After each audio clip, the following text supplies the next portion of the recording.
Welcome to the Hybrid Health interview series, where we interview local Singapore experts in the fields of longevity, athletics, and performance. Today, we welcome Dr. Naras Lapsys. Dr. Naras Lapsys brings an interesting background of having scientific rigor as well as real-world clinical experience. He holds a PhD, is an accredited practicing dietitian, and is also anti-aging medicine certified in Australia and the US. After years of having his own clinical practice, he is now the Chief Clinical Officer at Chai Longevity here in Singapore, one of Singapore's top longevity clinics. His work focuses on how nutrition and lifestyle factors shape our performance today and also affect our lifespan and health span. Really excited for our interview today. We explore things like coming trends of hybrid athletes, how they're blending the worlds of longevity and athleticism together, some of the various supplements that are becoming very important in this community, such as electrolytes and creatine, and how there might be a coming trend of rethinking recovery. Hope you enjoy this interview. You take your electrolytes? I want to try yours. I apologize, I forgot to bring a sample. I really want to try yours. This morning I just did 45-minute zone 2 on the exercise bike, which is downstairs, and it's outside under a garage, and it was so still. Sounds so hot. It was so still. There was no airflow at all, and within 3 minutes I'm drenched, and 45 minutes later is just. And again, it's 125 BPM, It's not hard work, but at 30, 40 minutes, and you've just been sweating continuously. It was, that was perfect. Should have had an electrolyte, right? But because it was only 45 minutes, generally don't do it, but I totally could have used it today. Yeah, I think that is one of the more kind of interesting parts about training in Singapore, is that it is so hot and humid that it doesn't take a lot to get to that threshold where you a little bit of electrolytes would do, kind of wonders for you, because it feels like you walk outside and you hit your zone 2 cardio within 10 minutes because it's so humid sometimes. Yeah, exactly. So something that, perhaps in a different climate would be relevant at the 60 or 70 minute mark could actually be relevant after 15 minutes. Yeah. Excited to be at the point where, we can get product to people like you to see if it really makes a difference when it comes to training. And obviously our formulation is a bit more unique when it comes to what most electrolytes have in it, but hopefully, the way it's formulated, when you look at not only kind of the endurance, cardio work that people do, but when you start bringing in the resistance training, kind of, what people are calling the hybrid athlete now, it really will make a difference for them. And I'd be curious from your perspective, when you're looking at, I know you work with athletes yourself, even in fit people, are you seeing that there often are kind of more on the electrolyte depleted side or micronutrient depleted side? I'll just be broad spectrum. So from a longevity perspective, and the fact that I'm a dietitian and a sports dietitian, what I think's been really interesting for me lately is the sort of the world of performance and the world of aging are just crossing over. Right, completely. And you can be an athlete, for example, who in the past would have been doing just endurance or just strength. You're right, there's this sort of world now that you become more of a hybrid athlete. That's exactly the same as what somebody who's approaching longevity needs to do, because they're two really important tiers. And then across the board on all of these people, not everybody actually eats well. Right, you can be an athlete and your eating patterns actually aren't all that good, right? And in fact, you've got greater demands because your body is turning over protein, you've got so many other reactions that are at play. And if your dietary patterns are a little bit restrictive, you might be wanting to cut weight, you might be doing what you think is clean eating, but it means that you're limiting certain food types, or you're vegan, or you're low carb. Right, it's quite often the case that you're nutrient compromised, yet you're working really, really hard. And then that's the same for somebody who's older as well, because again, their eating patterns might be different, or their needs might be different, and they're not optimal. Right? You could be within reference range, but actually subclinically, you're not where you should be for the kind of things that you're doing. So when a new client comes to you and you're kind of evaluating how they eat, what are some of the kind of like standard level advice you give them? Because it's probably to start, it's similar for most clients, to get them on the path to proper fueling when it comes to their performance, their diet, their health. Yeah, so I think that's sort of putting a sports dietitian's hat on, and well, I think where things have changed a little bit is that if I had somebody who was predominantly a strength-based athlete or working on the strength front, the conversation would be almost purely on protein and protein intake and how much and when to take it and everything else. And of course, you still talk about carbohydrate, but perhaps to a lesser extent. And then if I'm talking to someone that's doing more endurance-based work, then it tends to be carb is the discussion that you're talking about more often. But research would now suggest if you're doing endurance work and you don't have your protein needs right, you're not going to perform particularly well. And on the flip side, if you're doing more strength work and you don't get your carb intake right, then again, you're going to be compromised on the results that you can take. So it really is, it's crossing over, and those major nutrients and the macronutrients are key for both of these different sorts of individuals. So I know with your background, you kind of started as a researcher, then you moved to the sports dietitian side, and now at Chi, you're the chief clinical officer. Over the course of your career, how has, one, it sounds like the approach in which people are fueling themselves, like the science has really changed. Yeah. And then two, how has your view of performance changed over your career? Yeah, so I think it's probably more so the kind of people that I see. So when we'll take the research part of it out. So the research part of my career, I just think helped provide a good framework on how to think, that I like evidence-based science, and that I'm looking at it from that lens, and I've sort of applied that through all of the career since then. But it's the client base. So when I was doing more sports dietetic work, I might be seeing a broader spectrum of athletes, from people that are just starting out in exercise right through to, let's say, a Commonwealth Games athlete, and each one of those people within that spectrum has some really defined needs. And the higher up you go with how athletic that person is, the harder you have to work as a dietitian to tweak it, because they've got all the basics now done, and they're now looking for the fine tuning, and that might be the kind of supplements that they're taking, or what is it that they need to do to get a 2 or 3 second advantage, right? So it's like, it's the sprinkling of the icing on top of the cake that you're now having to work with, and so they put you under a lot of demand, and you just have to stay abreast of the literature.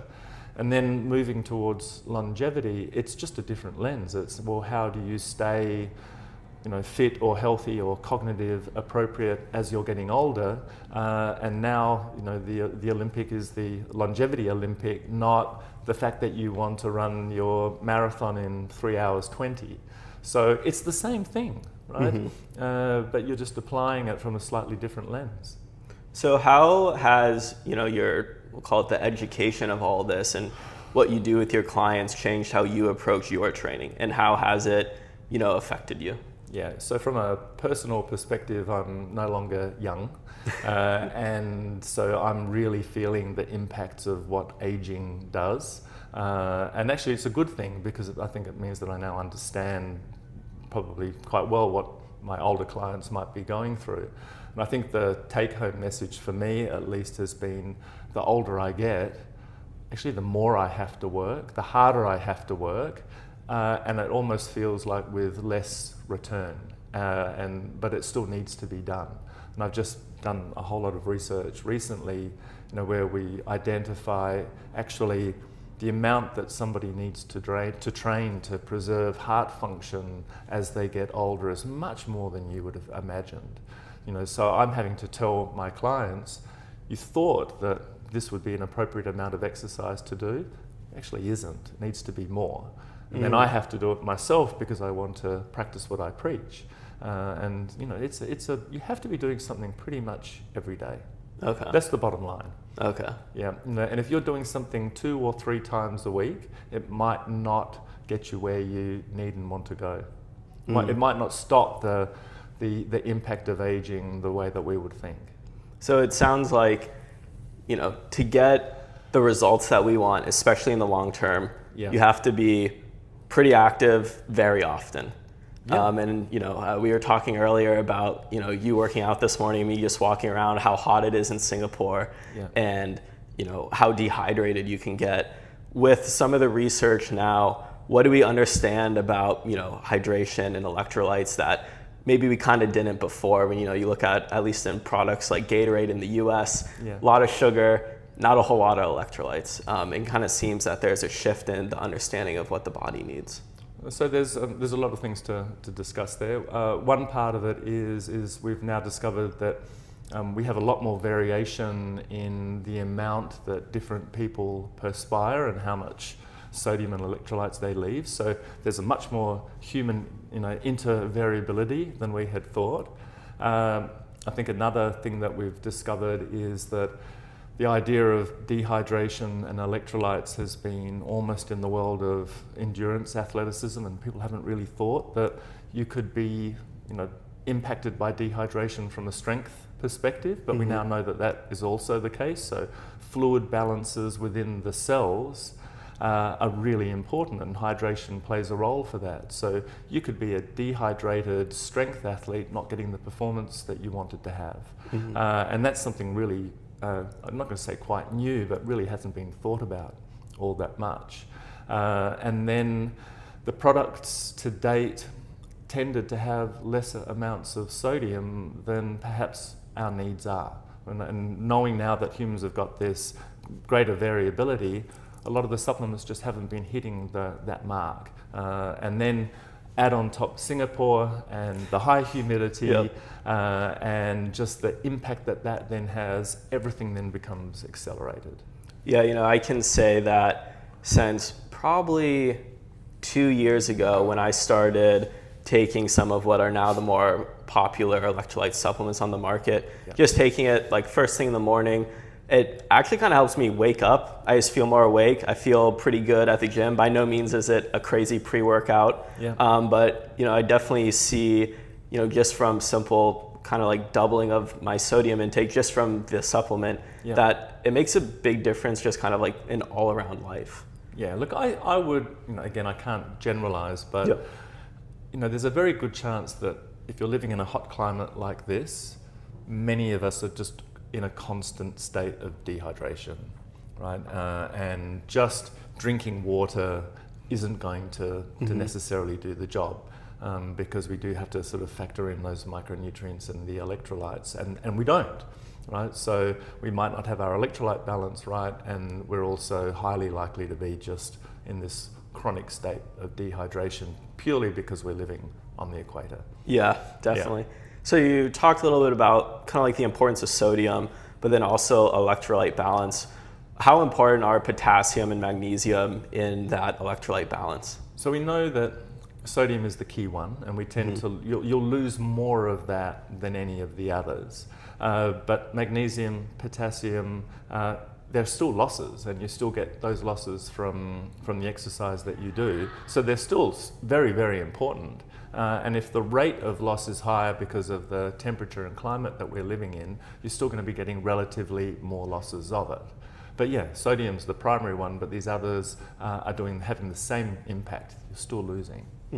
So when you see maybe a lot more of your athletes as clients, is that something that you look at kind of getting them integrated into their, we'll call it their protocol or their stack pretty quickly? Do you find most of them are kind of maybe deficient on that side? Yeah, look, it's difficult to define deficiency because for all of those, you can't just do a blood test, right? So potassium, magnesium, sodium, a blood panel doesn't really tell you a lot about that status. So because sodium's extracellular, potassium's intracellular, what you see in blood markers isn't always the best reflection of what your dietary intake might be. not everybody is doing food diaries where you can then look and say, well, your dietary intake of these things matches the recommended daily needs or your sports needs. So it often ends up just finding out their general eating patterns to get a gauge of whether the person's doing what's right and what's not. And that's supplements aside, and then you can then ask, what are you doing in and around your exercise? But when you put all of that together, there's just often a situation where the picture would show substandard on all of those fronts. And then you've just got symptoms that you can also look at. So lots and lots of different markers of fatigue or performance are going to be compromised by having those electrolytes generally in, not in balance, but just in too low amounts. And then with other things like magnesium, it can be physical because your sleeping pattern might not be so good, or you're disposed towards cramps. And so even without having done a food diary or other analyses, you're showing symptoms. I think that's a pretty interesting point because when I think of electrolytes, name any three of those, I think of really just kind of working out. But it sounds like when looking at how it affects people and if there are deficiencies, it's really a holistic view that you have to take of what it's doing. Yeah, absolutely. And it might be how they're feeling on a day-to-day basis, and then it's how you're doing in the sport in which you're performing. And if these values are low, you're going to be compromised. And for many people, it's they're looking to increase strength or muscle mass, and whether they're an athlete or whether they're somebody who is in their 60s and they're now losing strength and muscle, as I said, they're equally important. And so, it needs to be addressed. Okay. So earlier you mentioned about how, typically when we think of like sodium, that we're often looking at hydration, maybe like in runners, but it actually has been shown that it is important when it comes to strength as well. And recently with hybrid athletes, creatine has become very popular. A lot of research around it was traditionally kind of the like bro lifting supplement. It's like going to make you huge. It was even almost banned at one point in the 80s, I believe. Yeah. What is some of the research around that when it comes to its importance, not only for the weightlifting side of things, but also endurance and cardio? So I think this is where bodybuilding now, things that people have known about bodybuilding for a long time have merged their way into longevity, and also this idea that if you want to be an all-rounder with respect to the exercise you do and how you're going to age, that you need to think about strength as well as endurance. And then just these interesting compounds that we've known a lot about in one area are finding their way across. And creatine is a perfect example of that. So bodybuilders have known for a long time that creatine plays a role in strength and maintaining muscle mass, etc. But now creatine and its role in somebody who's older and at risk of muscle loss, it could be an appropriate thing to take. So you might be someone not doing very much strength work, but you're on the older end of the spectrum, and creatine's important. We can also now look and say, well, creatine is actually playing an interesting role with respect to endurance.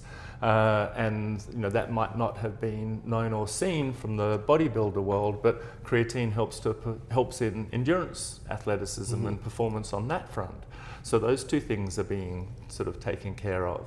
And then we go that next level up, and we discover that creatine has an interesting role in the brain with mitochondrial function in the brain, and maybe that's helping with cognition. And cognition is really important as you get older.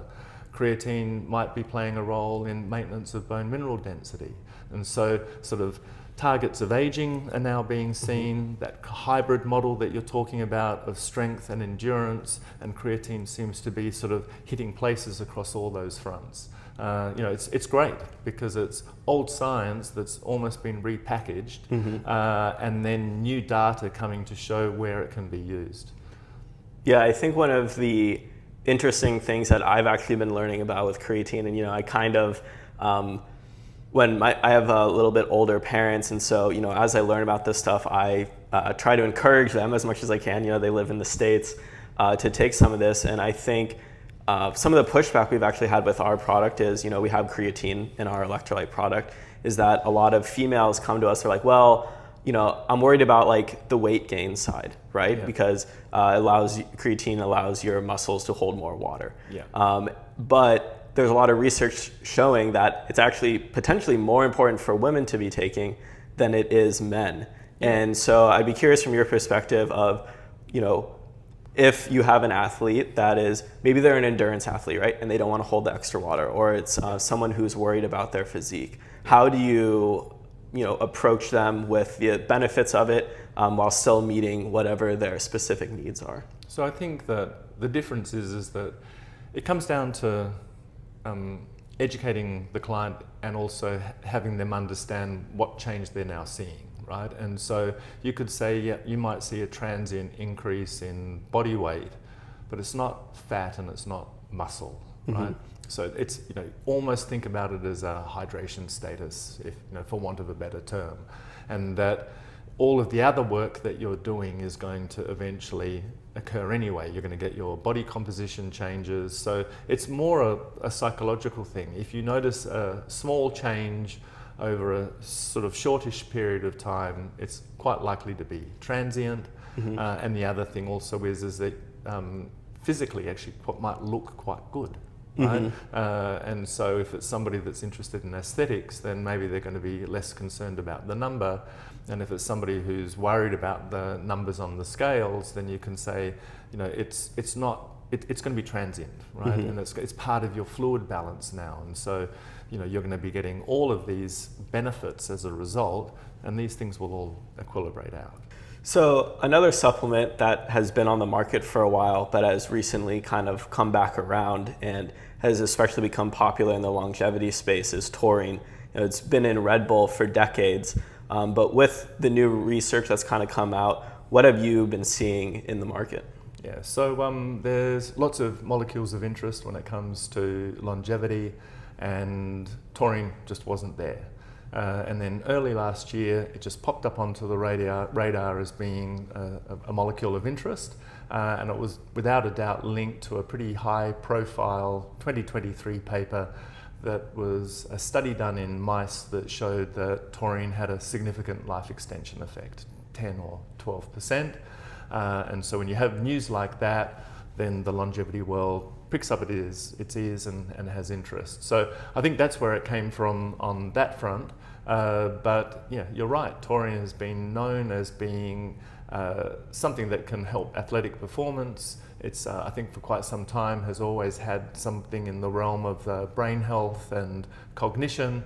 And I just think that paper brought it to the forefront. Yeah, one of the interesting things that I didn't know about taurine, because like I said before, it's associated with Red Bull. Yeah. A lot of people, when we have it in our hydration formula, and they're kind of like, oh, well, like, is it like caffeine? It's nothing like caffeine. It does, or has been shown to help a little bit with energy production, yep. But it also helps with cell hydration, fluid balance. That's right. And so I think it's one of those things where it was always associated with something else, but the research has been kind of a bit different.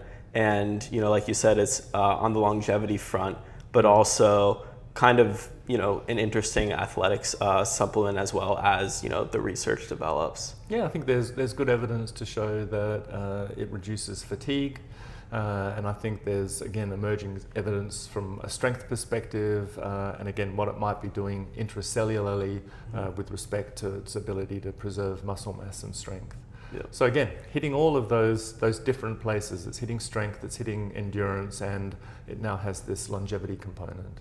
Yep. Another one that's become kind of interesting in my field and is a little bit newer on the research front is Rhodiola rosea.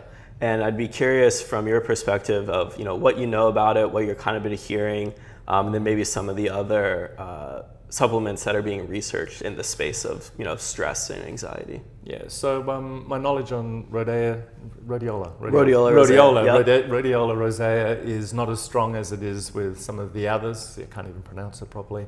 But as an adaptogen, there are a few. There's that one, an ashwagandha, is something that, again, over the last 10 or 15 years, rears its head quite frequently. I don't know why it has come into favour at the moment. I don't know if there's new studies or research that have highlighted it, but it's one of these compounds that's got what I would put under the banner of reasonable amounts of evidence. Maybe not a huge amount of human trial data. They'll have obviously a strong amount of animal data. They'll have there's understanding of what its mechanisms might be. But when we talk about adaptogens, I suppose it gets a little bit more complicated as to with each individual what is it doing. But again, good levels of evidence, probably more so coming, and something to keep an eye on.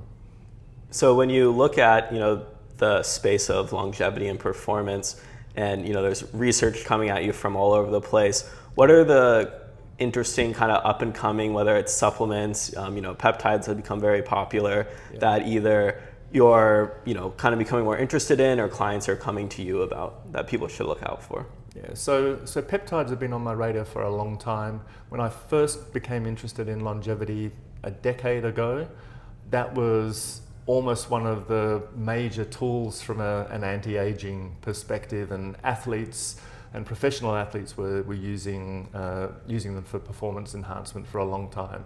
And then just the number of peptides and the different things that they can do sort of staggeringly got larger. Again, it's a very unregulated industry. The amount of research and the amount of clinical trials are very limited. And then recently the FDA in the USA have put some big clamps down on it. And so it's changed the whole landscape of them. But again, peptides have been around the athletic world and around the longevity world for a long time. Then most people who are interested in the longevity field would know of at least 15 or 20 compounds that are sort of interest and keeping an eye on the research. But then there's these things that just seem to surface out of nowhere. And it'll be in a week, 3 or 4 clients are going to tell me the same thing. And in the last 2 weeks, it's been nitric oxide, beetroot extract. That one sort of just, again, popped out of nowhere. But when I had a bit of a look, there's some new papers, a couple of really interesting articles that have come up showing that a beetroot extract in a particular study has had some significant impacts on strength and muscle mass and something else. So it's like, that's why that it's come here. For me, it's great because it's just providing more evidence on a compound that we've known about for a long time. And there's just quite a few of those. So NMN is something that's been known very well on a longevity front for quite some time. It sort of comes up and down based on different studies. Urolithin A is something else that's similar. But again, it seems to be that it's coming from marketeers or from influencers or from somebody who's got a strong voice and they found a paper and then it finds its way. Yeah, so when clients come to you and bring this stuff to you, what do you think of the kind of growing, health influencer space of these things becoming more popular? Does it become a bit annoying, or do you love it because you're able to find out about so many more unique things and improve whatever they're trying to do, and potentially even any athletic pursuits that you're doing? No, I love it because even somebody who's interested in the field has only a certain number of hours in a day, right? And where you get your information source can come from everywhere, but how you process it should still follow a similar line. So if a client tells me about something, then I should do my due diligence and say, well, what's the evidence, right? And even if it has come from somebody who perhaps isn't well qualified to say, the fact that it's still being told and that there's interest by clients or people, I've got to be able to run my filter through it and be able to say, what's the strength of what's being said. And again, you quite often find, it was due to some really interesting publications that have just come out and I hadn't seen them. Yeah. So it's a good thing. Yeah, definitely. There's so much information in the space that it can be overwhelming, especially, being on the supplement side of things. Like, there's always something new that you can be able to take, and kind of being able to weed it down of like what is critical, and having the science and your knowledge, I imagine it makes it a lot easier for clients of being like, this is the like, we're not really sure side, but these are the things that you need to make sure you're doing. And I think it comes back down to, when it comes to supplements, you want to have a framework of thinking. There are lots of different professionals that are offering frameworks for people to consider. And I think that's important as a consumer, is to be savvy and to run something through your framework. And you might not necessarily have to be the strongest researcher to do it, but at least you're going in with that thought in mind. So when, if an athlete were to come to you and, they're trying to optimize their performance, but they still want to have a baseline of longevity, what would you recommend to someone like that? Yeah, so I think this is where a really good thing at the moment is sports performance, athletic performance, endurance, longevity. They're melding, and the advice is actually very, very similar. So their baseline eating patterns for anyone in that camp is going to ultimately end up being similar. And again, these are old messages, but whether you're eating whole food and having a good variety of protein types, and fiber now is under all sorts of scrutiny, but more often than not, the more the better, right? And that's going to apply for the longevity client as well as the baseline for the athlete, except the athlete then might be having to do different things closer to training or during training. Maybe that will become more processed. They might need different supplements, but the person doing the longevity front is also going to need different supplements. But they're still trying to do the same thing. They're still trying to optimize.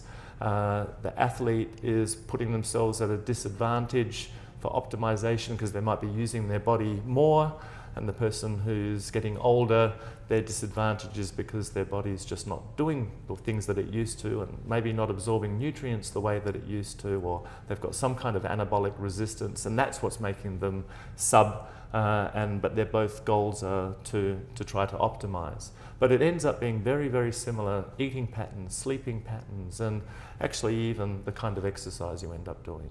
Yeah, I think it's a really awesome and interesting time to, honestly just be anybody who's really into their health, because you don't have to pick one camp of being the extreme workout person or the kind of longevity person who's trying to protect their health at all costs. We're really seeing that the two fields have a lot of intersection, and that you can, working out and having good performance can help your longevity, but focusing on your sleep, your diet, and then filling in the holes where supplementation makes sense can really help your performance as well. Yeah. And so it really, whether you're the high performance person or a working professional, you can really kind of look at both ends to get the most out of what you're doing. Yeah, true. So as a kind of fun last question, when you think of everything that's going on in the space, what is the most underrated thing that people can be doing to optimize their performance or longevity? Yeah, so this is something that I've been thinking about very recently. I was hosting a retreat up in Bali, and it came up, and the whole idea of recovery. I think that there's been a lot of focus on what people should be doing, the protein intake they should have, how hard you should be training, what your VO2 max is, making sure that you have this much muscle mass, what's the best supplementation to take. But have we stopped and thought about the huge role that recovery plays, and how do you then go about it? And I think more and more we're going to realize how important that plays. Yeah, no, I think, when you hear of recovery, people, especially in the kind of hybrid athlete space, they're always talking about you got to do your recovery run and you got to roll out and you have to do all these XYZ modalities. And I think we're going to find out that less is more when it comes to recovery, and that you don't need to go do a zone 2 5-mile run. It might make sense to sit down and watch Netflix and just kind of relax. And I think there's nothing to sell there, yeah. Right? There's no product associated with recovery and relaxation.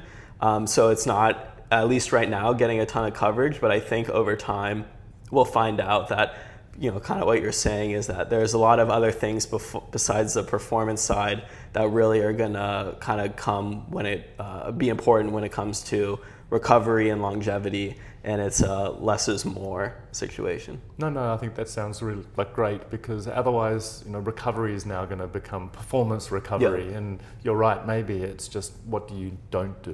What are you not going to do now that's going to be important? I agree. Thank you for the time today. Thank you. I hope you guys are able to enjoy this interview. We really were able to cover a lot of the aspects of what affects hybrid athletes as far as performance and recovery, some various modalities of how you could rethink about recovery, and also some of the various supplements that are becoming popular in the space, and a lot of which we included in hybrid hydration.